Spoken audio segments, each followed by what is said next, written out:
Olá, meus amores. E aí, como é que vocês estão também? Aqui é a nossa aula de história, né? Hoje nós vamos falar sobre o nosso Brasil República e fazer o estudo no nosso livro, nas páginas 251 até a 253. Espero que vocês estejam bem, que Deus abençoe cada um, derrame muitas bênçãos sobre a vida de vocês, tá certo?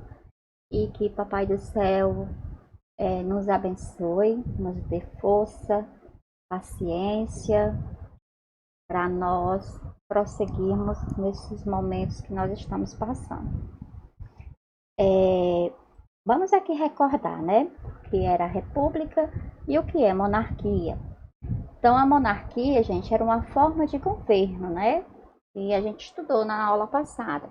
Então, a monarquia era o governo que era o rei, então, ou o monarca, que exerce a função de chefe de Estado, sem limites de poder ou tempo, não há eleição. O poder decorre da hereditariedade. Então, nesse ponto de governo, era o chefe era o rei, o monarca, o imperador, e ele não tinha a questão do limite de poder, porque todo o poder era concentrado nas mãos de uma única pessoa. Então ele podia fazer o que ele queria, mandar e desmandar. Então por isso que quando o Brasil ele se torna uma livre, né, das garras de Portugal, ele se torna um país livre, independente. Porém, ainda continua sendo uma monarquia. Porém, com o passar dos anos, o país se torna uma república. E o que é uma república? É quando o país é representado por um chefe de Estado eleito pelos cidadãos que exerce a sua função durante um tempo limitado. Então, qual é esse tempo? Hoje, nosso presidente, ele foi escolhido pelo povo, né? Então, ele vai passar lá 4 anos. Então, teve presidentes anterior a ele que passaram mais tempo, se reelegeram, né? O povo reelegeu e tem governos que passaram 8 anos no poder. Então, aí eu trouxe para vocês relembrar a questão da república e da monarquia. Então, vamos aqui. O Brasil republicano. O Brasil republicano. Os principais compromissos do governo republicano era a elaboração de uma nova Constituição para o país e a realização de eleição para presidente. A primeira Constituição republicana foi aprovada em 1891. Nela foi extinto o poder moderador e foi mantida a separação entre os três poderes da República, que era o executivo, o legislativo e o judiciário. O presidente da República deveria ser eleito pelo voto direto, porém, apenas homens alfabetizados maiores de 21 anos poderiam votar. Então, meus amores, aqui é a capa, né, da primeira Constituição que foi elaborada em 1891. Aqui a data, para vocês aí observarem. Então, aqui a gente tem, né, a cidade do Rio de Janeiro. Então, aqui, ó, Congresso Constituinte. Então, essa aqui foi a primeira Constituição da República.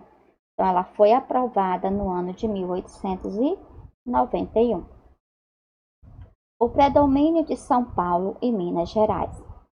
O período de cerca de 35 anos, o período de cerca de 35 anos após a proclamação da República é chamada Primeira República, Nesse período vigorou a chamada política do café com leite, que consistia em uma aliança entre estados de São Paulo e de Minas Gerais para dominar a política brasileira. O que era a República do Café com Leite? Vamos ver aqui, ó. Durante a Primeira República, São Paulo era o maior produtor de café do país e Minas Gerais era um grande produtor de leite e de laticínios. Por isso, a aliança entre esses estados ficou conhecida como a política do café com leite. Então, vamos aqui entender melhor. Olha aqui.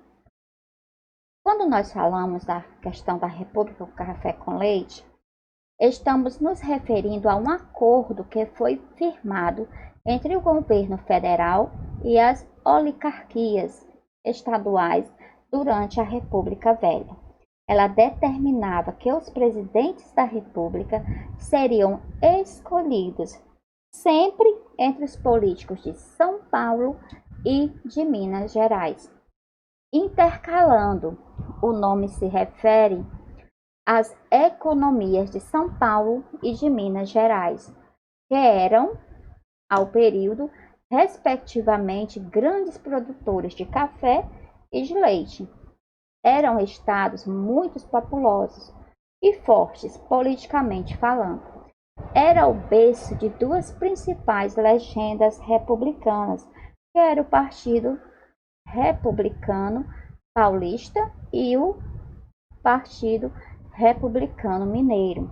Então aqui ficava PRP e aqui ficava PRM. Então eram os únicos partidos. Aqui, ó, nessa chargezinha aqui, do próprio livro de vocês, só que eu coloquei um pouquinho maior, tem assim, ó, o direito das minorias, charge de Alfredo Stone, de 1926. O pequeno, aqui ó, bichinho. Há um lagartinho para mim nesse tema. Ó, eles vinham, né, em busca de poder se candidatar e concorrer. Só que infelizmente ele tinha que enfrentar esses dois estados. E um era quem? São Paulo e o outro Minas Gerais. Então o que é que os graúdos aqui diziam? Tem paciência, mas o scratch está completo com elementos de São Paulo e Minas Gerais. Então, gente, a política do café com leite era isso. Era uma disputa só entre dois estados. Então, quem chegava de fora, raramente conseguia participar da política do café com leite. Então, aqui a gente está colocando, né, para vocês aqui prestar atenção. Então, uma vez, 4 anos ficava São Paulo, 4 anos ficava Minas Gerais. Eles iam intercalando. Isso significa que não tinha outro político para concorrer com eles, né? Então, as oligarquias apoiavam essa questão dessa política. Então, os estados, né, garantia que o governo federal concedesse privilégios aos cafeicultores, sem levar em conta outros grupos. Então, era isso a política do café com leite. O poder dos coronéis. A gente vai agora ver aí quem eram os coronéis, quem eram esses homens. Durante a Primeira República, os grandes proprietários rurais, também conhecidos como coronéis, exerciam um forte domínio sobre a política local. Os coronéis controlavam a população, principalmente por meio da violência. Eles mantinham à sua disposição muitos homens armados, chamados jagunços. Esses jagunços perseguiam e intimidavam quem não acatasse as ordens dos coronéis. Além disso, os coronéis faziam favor às pessoas mais pobres e também os ameaçavam para conseguir sua obediência. Então aí surge, gente, o famoso voto de cabresto. O que era esse voto de cabresto? Era, né, ele tinha como objetivo de manter no poder os políticos da Primeira República, que faziam aliança com os coronéis. Nesse período, o voto no Brasil não era secreto. Em razão disso, os eleitores geralmente sofriam pressões para votar nos candidatos indicados pelos coronéis. Esse tipo de prática ficou conhecida como o voto de cabresto. Então, os coronéis, quem governava, né, praticamente tudo, ou mandava, e aí o que ele fazia? A política, né, escolhia uma pessoa lá do partido e aí pediu o apoio do coronel. Como o coronel tinha muitas pessoas que trabalhavam para ele e o voto nesse momento não era secreto, eles pegavam a ficha, colocavam o nome do candidato deles e aí o eleitor só ia lá colocar na urna. Então aqui a gente está vendo, né, ó, um coronel, né, ou jagunço, trazendo o eleitor. Então aqui o cabresto é essa armaçãozinha aqui, ó, essa corda que fica em volta da cabeça do cavalo, do jumento, seja aí quem for. Essa charge é de Alfredo Stone, publicada na revista Careta, em 1927. A primeira questão aqui do livro pede assim, ó, descreva os personagens dessa charge e o que cada um deles representa, né? Então vocês irão colocar aí, pode colocar mesmo no livro, que ele está representando o eleitor, né? Que é esse jumentinho aqui, ou cavalo, não sei. Que ele está sendo representado dessa maneira para simbolizar a falta de autonomia. Então, ele faz aquilo que o seu patrão manda, ou o coronel. Porque o eleitor foi representado dessa maneira. Então, aí você vai colocar também, né? Para simbolizar que ele não tinha autonomia nenhuma em questão da política e que o povo tinha naquele período como um burro e ele poderia ser conduzido conforme a vontade do seu dono e não teria capacidade cognitiva para tomar suas próprias decisões. Isso, gente, eu estou só dando uma ideia, vocês vão colocar da forma que vocês entenderem. Aqui no livro de vocês tem uma leitura na página 253, votando com autonomia. Então vocês irão ler, né? Aí irão entender o que realmente seria o voto de cabresto e o que é um voto que você vota com autonomia, com vontade, porque quer ir votar. Então aqui você sabia que a questão dos votos era assim. Entretanto, continuam sem direito a votar as mulheres, os analfabetos, os padres e os soldados. Então, gente, isso aqui, quando o nosso país escolhe a república, então existe uma classe de pessoas que não podem votar. Nelas estão as mulheres, os analfabetos, os padres e os soldados. A rigor, tanto no Império quanto na Primeira República, as mulheres e os pobres ficaram excluídos do processo eleitoral. No Império, a exclusão deu-se principalmente pela renda, então só ia votar quem tivesse dinheiro. Já na Primeira República, pelo analfabetismo, então quem não sabia ler, quem não sabia escrever, também não votava.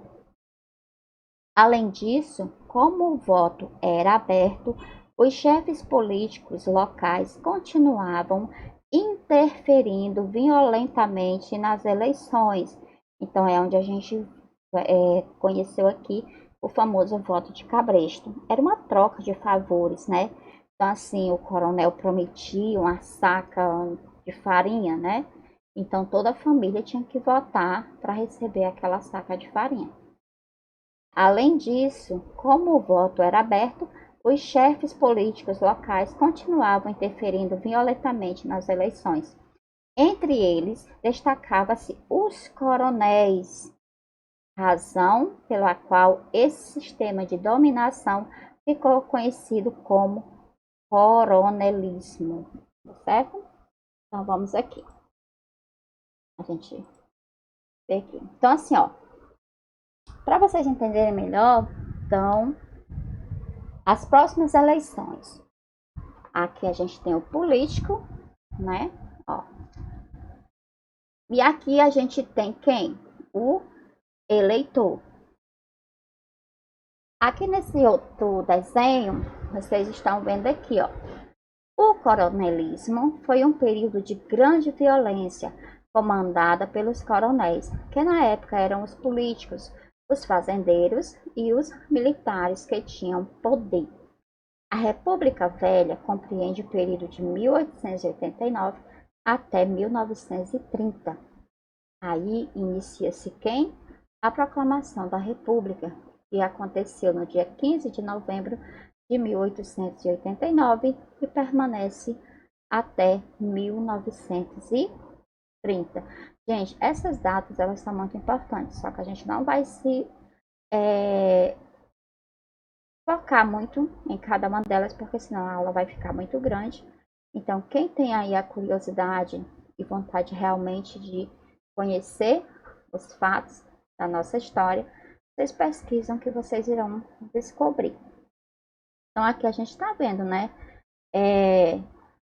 Aperta 1, depois o 5. Então, aqui ele está induzindo, né, o eleitor a votar em quem ele quer. Então, aí ele só responde sim, senhor. Além do voto de cabresto, outras atividades de fraude também ocorriam nas eleições. Coronéis compravam votos, seja com dinheiro ou troca de bens materiais com eleitores. Era comum trabalhadores substituírem o voto por bens materiais, como roupa e sapatos, ou serviços médicos, estudo e funerário. Funerário é quando a pessoa morre, né? Aí o prefeito vai lá, dá um caixão para a família ter o enterro do seu ente querido. Porque não tinha dinheiro para ter acesso a isso facilmente. Além disso, os coronéis se valiam da prática do voto fantasma, falsificando documentos de eleitores mortos para conseguir o resultado que queriam. Havia ainda quem desviasse ou alterasse cédulas eleitorais e roubassem ou trocasse urnas. Então, gente, essa história da política, né, não está muito longe da nossa, não, né? Então, aqui, ó. Então, aqui o político, né? E aqui as criaturinhas vão lá receber os seus favores, né? Do político lá. Aqui, meus amores, a gente vai assistir um vídeo informativo sobre essa questão da política, né? Dos poderes que ficou aí para a gente entender melhor. Então, esse vídeo ele vai falar sobre as oligarquias do século XIX, que vai iniciar com a Era Vargas, né? E que ele é um governo de poucos, e depois vai mudando aí de acordo com o passar dos dias. Vamos aqui para a gente entender.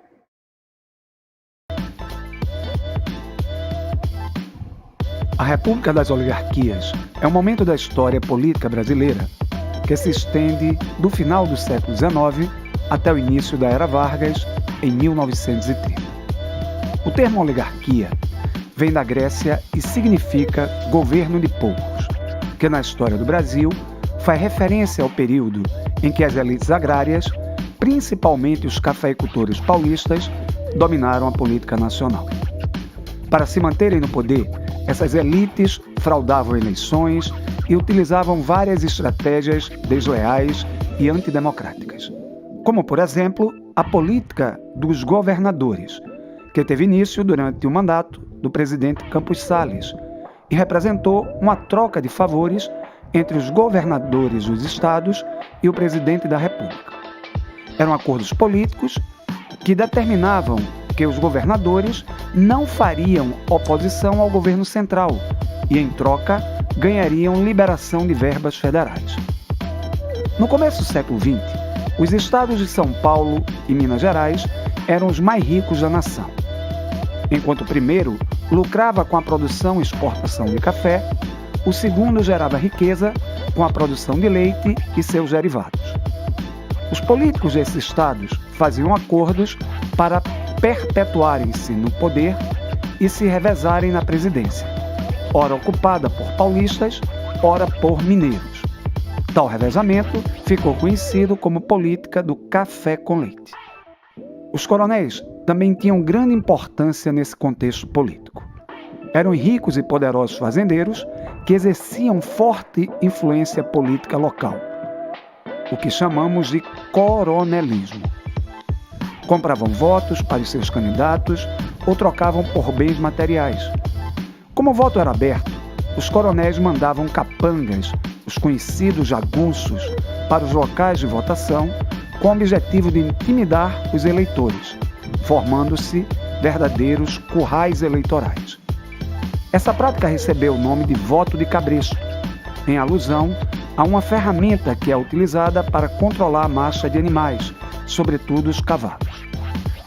Se você gostou desse tema, não esquece de curtir o vídeo, se inscrever no canal e ativar o sininho. Então vocês viram aí, meus amores, que foi um resumo de tudo aquilo que a gente leu, né, antes.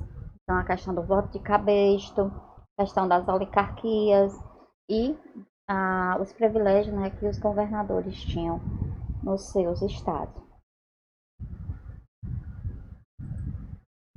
Então aqui, meus amores, é a página, né, do livro que fala sobre a questão do voto com autonomia. Então aqui diz assim, ó: no início da República, a prática do voto de cabresto impedia que as pessoas escolhessem livremente seus candidatos.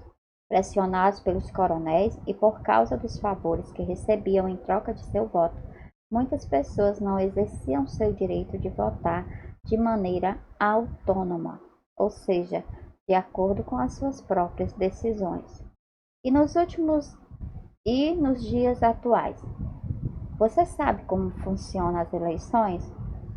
Ao longo do século XX, diversas medidas foram adotadas para dar mais autonomia aos cidadãos nas eleições. Veja alguns exemplos. Então a gente tem aqui, né, esses exemplos aqui. Então, a instituição do voto secreto. Então, quando o papai e a mamãe vai votar, eles vão para uma máquina dessa que é chamada de urna, e aqui eles digitam o número do candidato que eles escolheram. Então, o voto é secreto, ninguém vai saber em quem seu pai ou sua mãe votou. Instituição do voto feminino. Então, aí as mulheres começam a ter direito a votar, a escolher os seus candidatos. Proibição da compra de voto. Então, acabou aquela questão do voto de cabresto, né? Onde os políticos vão lá pegar o eleitor, conversar com ele para comprar o voto dele. Mas assim, aqui e acolá a gente ainda sabe que acontece, né? Porém, é menos. Estabelecimento de regras para propagandas e campanhas. Então, aquelas propagandas, né, que passam na televisão, o pessoal tá lá colocando as suas propostas. Então, essas são as campanhas que os governadores, os prefeitos, o presidente fazem na televisão.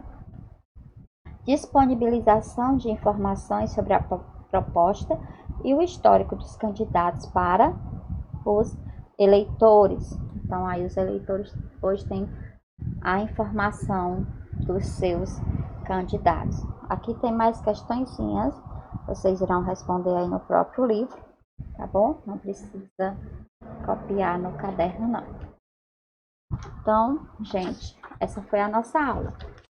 Como não temos muita atividade em relação ao livro, vocês irão ficar com essas questões. Por que o Brasil é uma república? O que é a República do Brasil? Qual é a origem da palavra república? Quando foi que o Brasil se tornou uma república?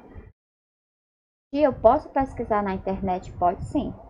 Vocês podem pesquisar na internet, em livros, em revista. Aí vocês é quem escolhe. Fiquem à vontade. O importante é vocês fazerem, tá certo, amores? Ótimo estudo. Respondam as questões no caderno. Apresentem as questões lá no grupo ou no privado. Se quiserem fazer alguma pergunta, também chamem no privado, tá bom? Eu terei todo o carinho em responder. Ótimo estudo, um cheiro no coração de cada um e até a nossa próxima aula, se Deus quiser.